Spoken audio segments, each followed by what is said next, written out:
Hey, what's up everybody? Welcome to my review of Interstellar. Got my good friend here, Daniel Smithers. Daniel, we just saw the movie not even like 5 minutes ago.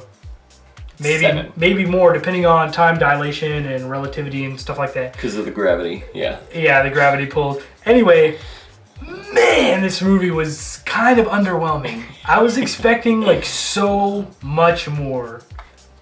Just as I talked before about the expectations, this one has really shot itself in the foot because there's so much hype. So much hype, so much talk. And this was my most anticipated movie of 2014. He's got such a track record. You can check out the full list of movies right here somewhere.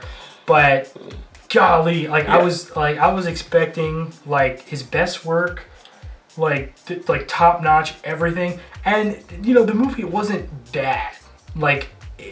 I was fully expecting my life after I left the theater to be different. Right. From when I went into the theater. Yeah, like have a whole new perspective on life, like see colors differently and all that stuff. Maybe invent something, you know. Yeah, or reinvent myself or something like that. Sure. But anyway, let's go through this, okay? Let's talk about what was good about this movie. First of all, the acting, I think, was one of the highlights. This is Matthew McConaughey's movie, and he really shines in it. Yeah. And it's awesome. Yeah. Sometimes I felt like he was mumbling. Some of his like. He's got some Matthew McConaughey-isms. Yeah, like they're in there. Yeah. But overall, it was good. Everyone else, Anne Hathaway, I thought she was going to be really annoying, but she wasn't. It was toned. She was kind of that. That female character that's hard to work with, kind of a little bit, but not as hard as I was expecting. She played the character they wrote for her. Yeah, and she like when she was annoying, I understood like okay, why. Yeah, I get it. Yeah. And then the cinematography, I thought it was really visually striking. I guess it wasn't. I know you thought it wasn't totally original and everything. It's the most. Well, without getting into the negatives, the most beautiful shots that you see, and there are some very beautiful shots in this. Several of them I felt were a little too similar to stuff we've seen in other sci-fi-ish pictures that we've seen in the past. So it's not that anything that I saw on the screen totally blew me away, like, oh my gosh, I've never seen that before.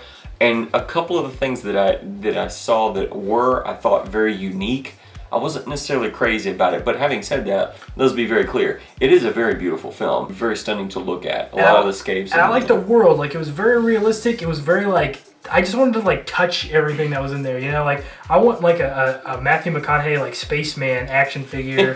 And definitely those ships. And definitely that little Jenga AI that rolls around with him. Yeah, how 24,000 or whatever they call it. That thing was pretty cool. And then the score, I thought the score was like on its own. Like if you were just to listen to it, fantastic score. At times I felt like it was a little bit like the score was a little bit bigger than what you were actually seeing. You know what I mean? Like there was more emotion in the music than what was actually happening. And I think that goes back to sometimes like they do a lot of like science-y jargon and stuff, and so you don't always necessarily understand like what's actually happening, like what they're doing, but you know like the camera is shaking and everyone's sweating, so you know, and the music's swelling, so it's like I'm not exactly sure, you know, what kind of science fiction-y stuff is happening here, but my palms are sweating right now, so you know, I guess I'm into it. I would agree with you. If you close your eyes, audibly speaking, the score was very beautiful. A lot of orchestral type of a feel to it. Very grand scale and everything. Lots of organs. Yes. There were organs. So it was a very beautiful score, but yeah, the way it was paired with what we're seeing on screen, honestly, I felt did. As far as consistency, it did what a lot of the dialogue did, which was try to make the scene seem more grand than it actually was. There would be things going on, and oh, this guy's in danger, and the band would strike up, and all of a sudden, you know, up tempo music and everything. But I'm like, what I'm seeing, I I get from the music and what they're saying, I'm supposed to care. Yeah, you know what you're supposed to be feeling, but it's just not always not there. Quite, yeah. The emotions aren't. Not in every real. scene. There's some scenes that are really like, really tugging at you. But some of them fell a little bit short for me. Yeah. Okay. And then so this is a positive and a negative, but the story was good. It was a little fatty. They could have trimmed some of that fat. Yeah. You know what I mean? It was definitely super long. It was like 3 hours. hours. It wasn't obese, but it was out of shape. A few passes on the treadmill. It was out of shape. Yeah. So they could have cut some of that out, and then like the last like 25% of the maybe 20% of the movie, it just goes into this really like 2001: A Space Odyssey type territory, but not. It didn't work for me personally. Yeah, it was. And I think for a lot of people, it's probably going to just feel like, what? I'll say this. I'm one of those people, and I know there are probably a lot of you out there, amongst our many fans, that... like 26 now, I think. If a movie is great but has a cruddy ending, it really throws me off of the movie. The last big chunk of the movie... to me was very off-putting. I didn't really like where they went with it, but that's not quite the ending. I would say this. I'm satisfied with the way the movie ended. Like the end of the end. The end, yeah, right before credits roll. Yeah. Where it says Christopher Nolan on the screen. But there is a big chunk of it that kind of resolves a lot of the plot points in the movie that I wasn't really happy with, and that's probably my biggest sticking point. If they would have changed that a little bit, I don't know how, but if they would have made that something a little bit different, I probably would have been thrilled with the movie. But because of that, I'm like, the whole movie basically hinges on what they show you there as far as their explanation for things, and it's just, it didn't work for me. Yeah, well, what really threw me off was like the whole movie they had been like giving like, scientific reasons and trying to explain everything that they're doing in a very like matter of fact, kind of like, pragmatic. Yeah, really practical way and everything. But then they go into this territory where where they just kind of like forget all of that. And it's just very jarring, you know what I mean? It's just extremely jarring, you know what I mean? It's like like the movie wasn't too much science fiction until it hits this turning point, and then it goes into like just kind of totally like fantasies type stuff, you know what I mean? Well, and it really threw me off. And honestly, as I was watching the film, I actually thought this.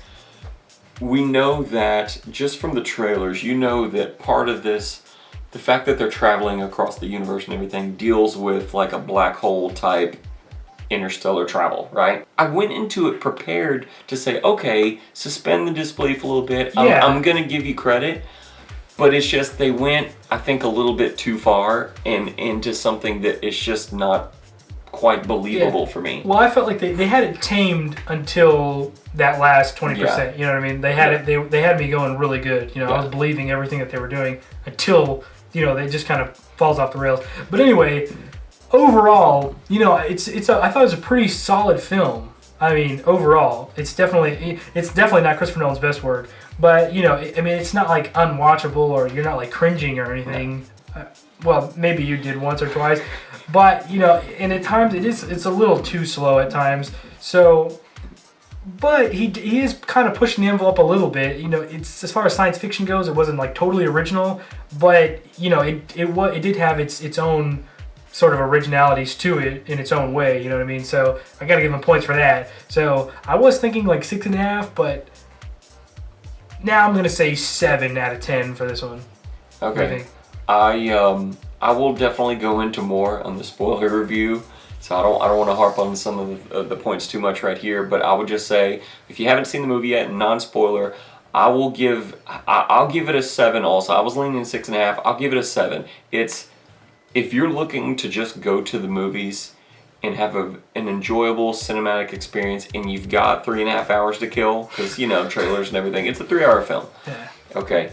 And you've gone to the bathroom first, okay, and you get your popcorn and everything, and you just want to watch a beautiful film with a very interesting story in the vein of a Christopher Nolan film, which this is, I'd say it's worth going to see. Yeah. But if you wait until it comes out on video on demand or Blu-ray or whatnot, you'll still probably get the same amount of enjoyment there.